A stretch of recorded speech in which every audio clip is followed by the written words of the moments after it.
Joint Call HealthTech. So my name is Anne Meunier, and today I will be with Maximilian Pchibil, who will talk about the crowdfunding capacity for companies within the Joint Call HealthTech. So this webinar mostly aims at companies, but of course ORPs are welcome to join and ask a question during the webinar. Before leaving the floor to Max, I just want to provide you with a few reminders. So first, the Joint Call is a funding opportunity from the Ministry of the Economy, the FNR, and it's managed by Luxinnovation. And together we have organized a series of webinars to help the applicant prepare their project outline for the first phase of the call. So the previous webinars are already available on the Research Industry Collaboration.lu platform. And today's webinar will be available shortly after this webinar.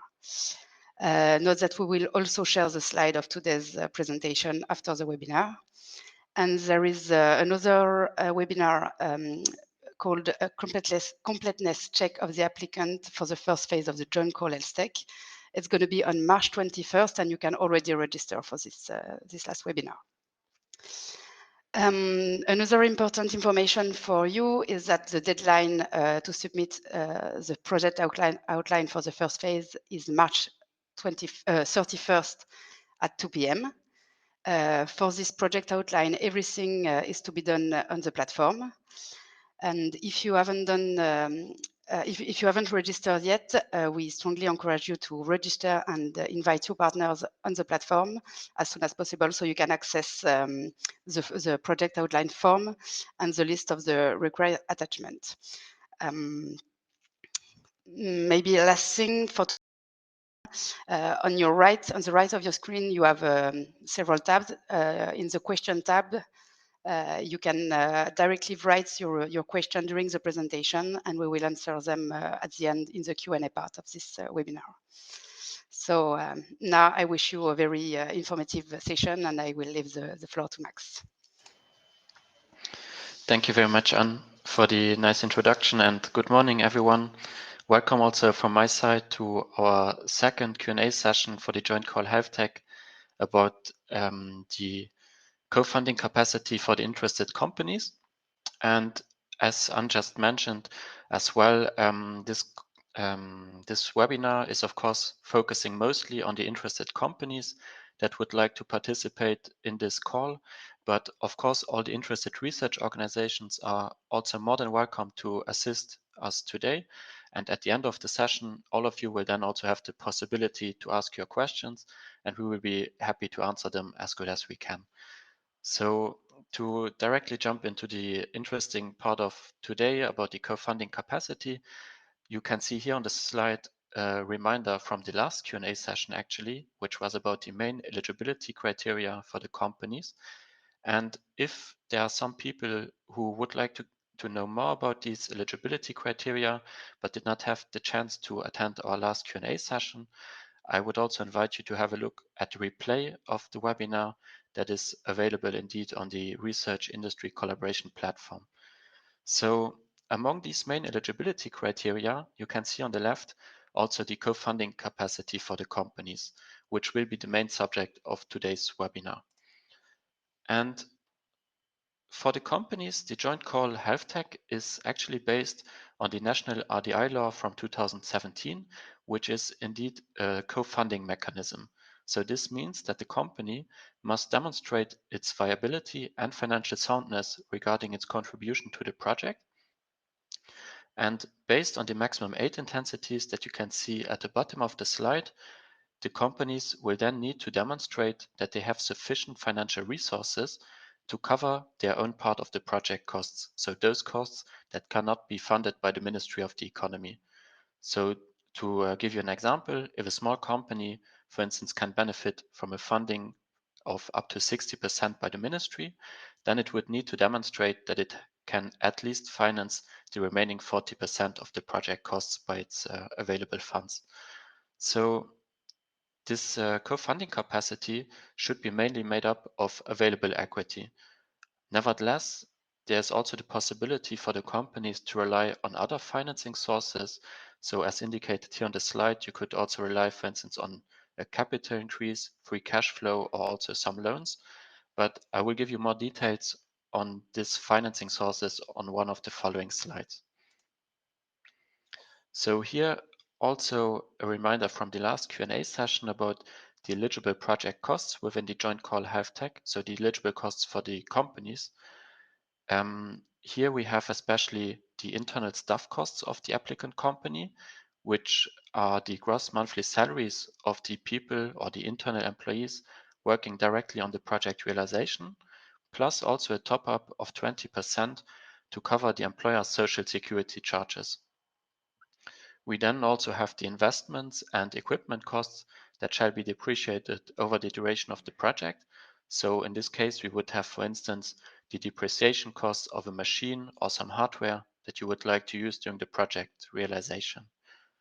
Then there are also, of course, the materials and consumable costs, the external subcontracting if you require some outside expertise to realize this project. And finally, there are also the additional overheads, which should amount to 25% of the total staff costs. During phase one of the HealthTech call, we will then ask you to provide an estimation of your total project budget.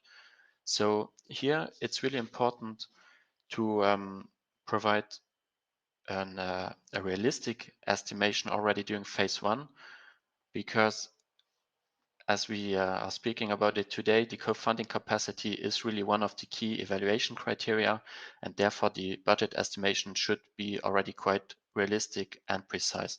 That said, it's of course possible to also refine your budget if the company is retained for phase two.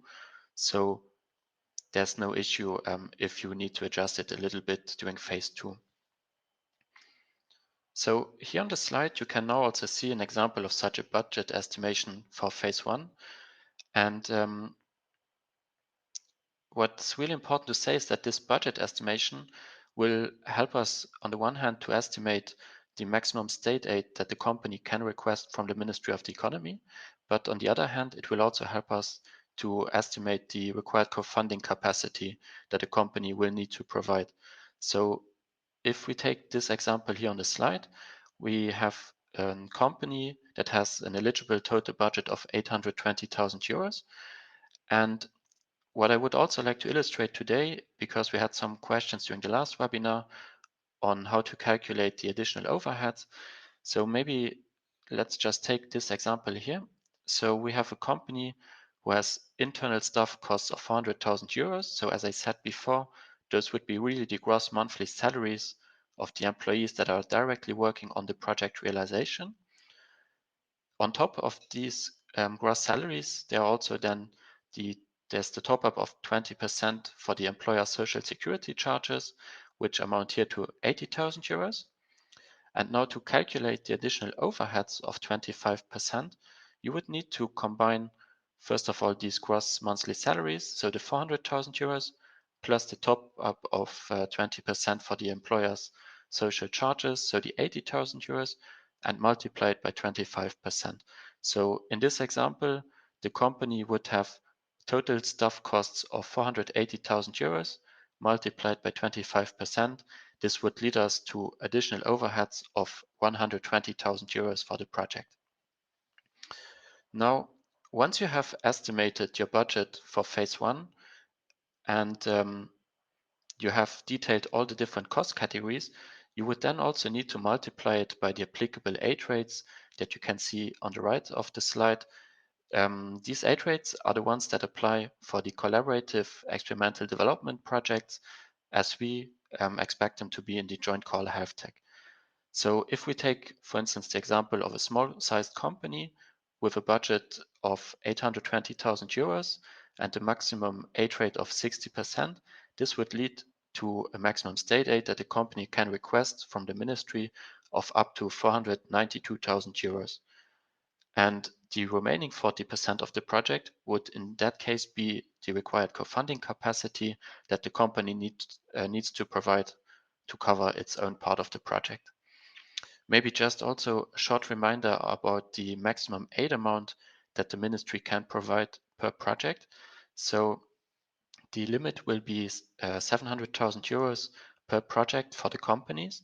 So if, let's say, there's a consortium setup of one research organization and two companies, then in this case, the two companies, they would need to share the maximum 700,000 euros from the ministry, depending on their respective project costs. So, as I said just a few minutes ago, the co-funding capacity can be really made up of different financing sources. So, probably the most important one is the available equity or the own funds, which are the funds really available within the applicant companies. So, for instance, retained earnings or accessible reserves. But in addition, you could also complement these own funds, for instance, through a capital increase. So that's especially interesting for the companies that might not yet have accumulated sufficient own funds to finance the project and would thus rely on some outside financing. So in this case, in form of a new capital injection. In addition, there's also the possibility to rely on some loans. So for instance, a bank loan or a shareholder loan. Here, it's just important to say that you should have a healthy mix between these loans and the available equity, simply to ensure that the financial soundness of your company is guaranteed for the project. And finally, you could also use the free cash flows, which are the cash generated by the company after taking into consideration the operational cash outflows, the investment expenses, and the working capital expenses. So, as I said before, although the majority of the funds should come from available equity or own funds, it's of course possible to combine the different financing sources and to have a healthy mix of them for your project financing. Now, on the following few slides, I would also like to go into a little bit more detail with regards to the mandatory cash flow forecast and to show you some formats that you could use to demonstrate or to document your co-financing capacity. So indeed, the cash flow forecast will be a mandatory attachment for all the applicant companies. So in the case of startups where the applicant company is younger than 3 years, you would be required to provide a more detailed cash flow forecast with really detailed assumptions and projections. And all the other companies, so let's say the established SMEs, but also larger groups, you could also provide a more simplified version of the cash flow with less details and less information. We have also actually two templates available that you can also download directly on the platform. So if you go to the attachment section of your project, there you can also find the templates for the simplified and the detailed cash flow. And now, what could be really important points to take into consideration when preparing your cash flow? Well, let's say, first of all, it's really important to base your assumptions or your projections on realistic assumptions and to clearly document them within the cash flow. So this will also allow you to really demonstrate the financial viability and soundness of your company and that you have the required co-funding capacity to really cover your part of the project costs. Important to say here as well is that the cash flow should really cover the whole picture of the company. So it's not only cash flow about the project realization and the project costs, but it should really give a better understanding of your overall financial situation at company level. And the cash flow should start also latest in March of this year, so at the end of phase one, and you should also cover a period of around 1 year after the project realization. Now, here on the slide, you can also see um, an overview for the simplified cash flow template. So as you can see, this simplified cash flow is based on quarterly projections, and it allows to get a better understanding of the cash inflow and outflow of the applicant company. And this will also then help us to really see the financial evolution of the company, but also, let's say, the positive impact that this R&D project could have on your future of the company. Now, as I said before, for the startups, we would also recommend, or it's actually required, to provide a more detailed cash flow template. So here you have one example, as I said, that you can also download on the platform. As you see, this template is much more detailed. It provides a much more granular overview of your financial projections and the company's evolution. So it's really based also on a monthly projection. And together with the business plan that the startup would also need to prepare, it should really allow for good understanding of your financial assumptions. So in this detailed cash flow, you will also be requested, for instance, to provide more information on, let's say, not only the financial assumptions, so about the costs that you incur, but also the revenues that you hope to generate. But you should also provide more information about, for instance, planned funding rounds or also the evolution of your internal team. And maybe just one last thing about the cash flows.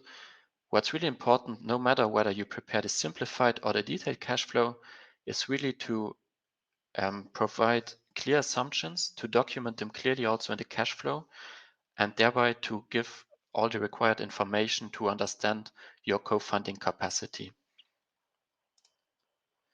So maybe just another reminder from the last webinar about the main eligibility criteria. So we have here the criterion from the for the undertaking difficulty. So as we said last time, in general, if an undertaking needs to be considered as in difficulty, it would in general not be eligible for state aid funding. So unless very important, it can clearly document that it is already in the process of resolving this issue, for instance, through a recapitalization of the company.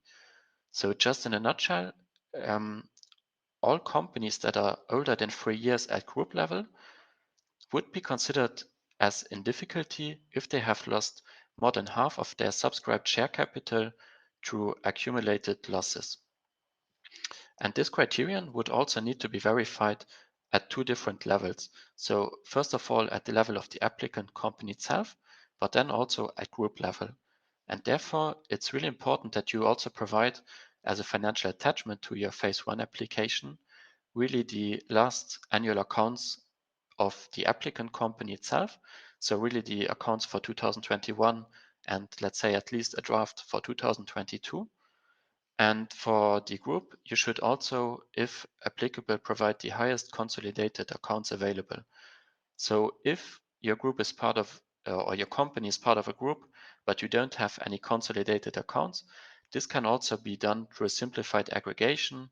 So by taking the figures from the applicant company itself, as well as those of the link companies.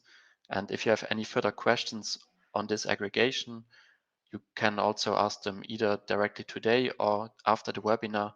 We can also help you to have a look at your particular case.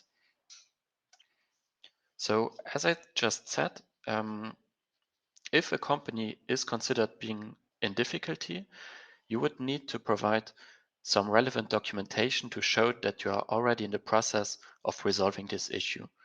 So let's say that a company would be in difficulty based on the 2022 accounts, and it would, however, already have prepared a new fundraising round.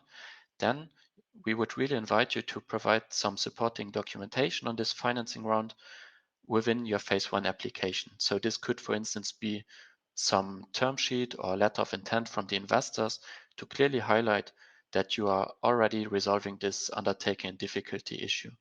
And maybe just because I know that it can be quite tricky to get already the finalized 2022 accounts in March 2023. At this stage, also a draft can be super helpful to evaluate your eligibility to state aids. And it would be really great if you could share at least a draft of these accounts. And maybe just to summarize which financial attachments you would need to prepare during phase one of the call. So here you have some kind of a checklist for phase one. And starting with the large companies and the established SMEs, you would need to prepare the 2021 and, as I said, at least a draft for the 2022 annual accounts. You can then also prepare a simplified cash flow, as well as some information, if applicable, of course, some information of any financing that would not come from your own funds, And this information, you could, for instance, add it to your cash flow by just adding a new tab with some additional information on your financing sources. And if you're an undertaking in difficulty, you should then also provide some supporting documentation and some plan how you foresee to resolve this issue. In the case of startups, so those companies where the applicant is younger than 3 years, the documentation would actually be exactly the same. So the only thing that would change is the cash flow forecast, where the startups would be required to provide a more detailed version with more information on your financial assumptions. Now, before moving on to the final Q&A part of today's session, let me just give you a quick outlook also on the upcoming Q&A session. So the third and last Q&A for the Joint Call HealthTech will be about the completeness check of your application, where we will provide you more information on the required attachments, and we will of course also be there to do a final Q&A session. So this third Q&A session will be held on the 21st of March, so 10 days before the final phase 1 deadline, which will be on the 31st of March at 2 p.m. And as Anne already mentioned in the introduction of today's session, you should really start working on the platform as of today so that you have enough time to prepare your application, to discover the platform, and to also ask any questions if you encounter any issues or might have some questions in that regard. And well, maybe just one last thing about the platform, because there you can also find an FAQ section that we regularly update. So all the questions that we receive either during the webinars or also afterwards by email, we will collect them and publish them within this FAQ section. So if you want, you can also have a look at this section on the platform. And with that said, I would like to thank you all for your attention, and I would suggest that we can maybe move on to the Q&A part of the webinar. Thank you very much, Max. So this is now the time for you to write your question on the tab. And while you are doing so, I will first answer a question I just received by email.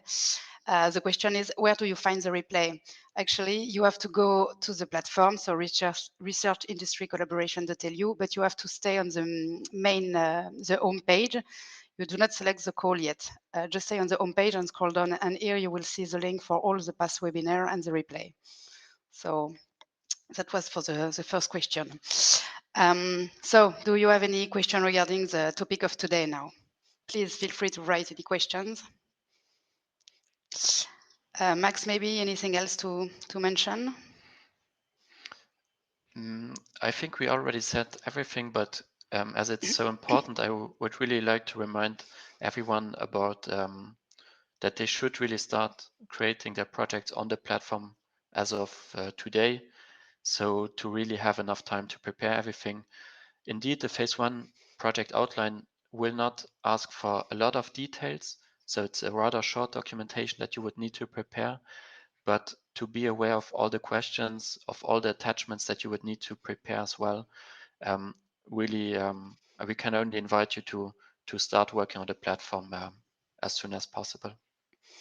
Yeah, thank you very much, Max. And yeah, that's true. I also insist on that because even if it's a shorter project outline to prepare, it's still a collaborative work. So it's safer to start already. Oh, I see some question now. Max, you can see in the discussion, it's not in the question tab, but if the company is younger than 1 year, is it available to the project? So I think that's for you, Max. Thank you very much for the question. So indeed, we are not excluding startups that are younger than 3 years within this joint call HealthTech. It's really the opposite, that we are also encouraging startups to participate in the call if they are eligible on all the different criteria. So if, let's say, the startup fulfills the eligibility criteria and already has a prototype available within the company, um, then it's of course more than welcome to also participate in the call. Thank you, Max. And another one about foreign startup eligible to apply. Uh, That's indeed also an interesting question. So thank you therefore.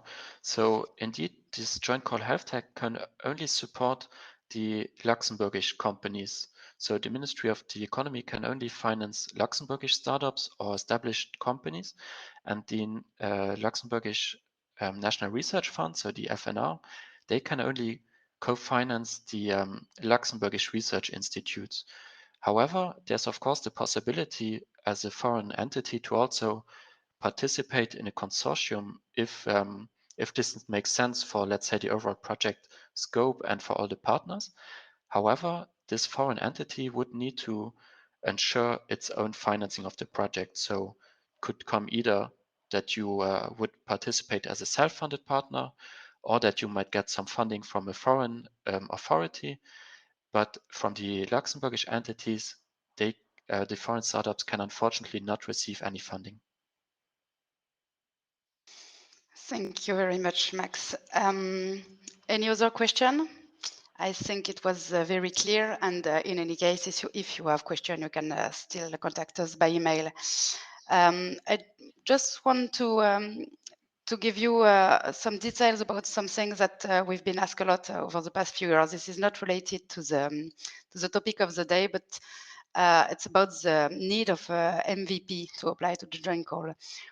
We have been asked a lot the maturity level of the MVP required to apply for the joint call, and actually we didn't fix any maturity level for the MVP. We just need to have the company, the consortium need to have a MVP ready to be tested in real world, and actually the MVP needs to be ready at the end of phase 2, so July 14.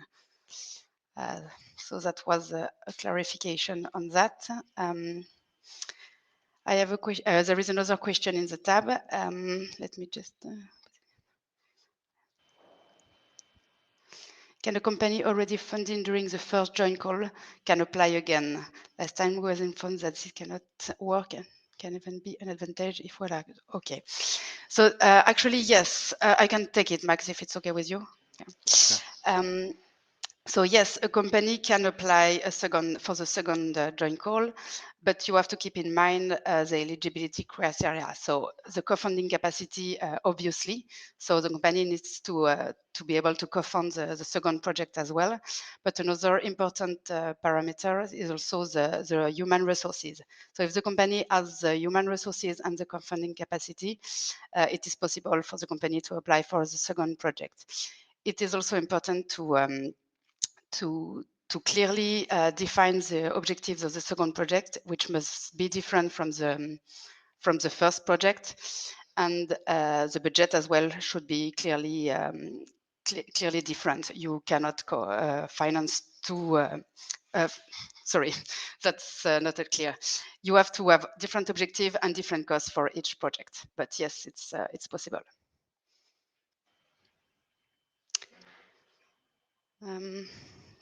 Any, yes, different. Yeah. So that should work. Any other question? So what do you think, Max? Anything else to add? I don't see any other questions popping up in the questions tab or discussions tab. So from my side, I think, of course, you can also send us an email after the webinar if anything comes to your mind, and we will then also answer your questions afterwards. So no issue on that side. I see that there's a new question. So Yeah. would you help as well after for the authorization with the Ministry of Health? Maybe you can take that one as well. Thank you. Yeah. So I mean, in case the project is accepted in phase 2, the first step, of course, for project eligible for funding would be to ask for authorization from the Ministry of Health. I think the process is well described on internet. we do not really offer support to that, but yeah, I think we can share information and contact for the process.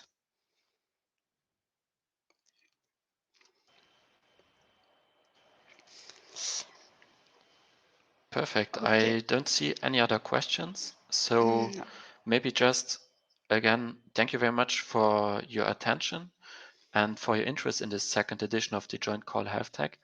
And as said, if you have any further questions even after the webinar, you can also contact us by email. And otherwise, I hope that we see us again in 2 weeks' time for the third and last Q&A session about the completeness check of the application. And I guess that there will be much more questions when we are approaching the final deadline of phase 1. So thank you very much and have a nice day. Thank you very much for attending, and thank you very much, Max, for the nice presentation. Have a good day, and yeah, good luck for the next steps.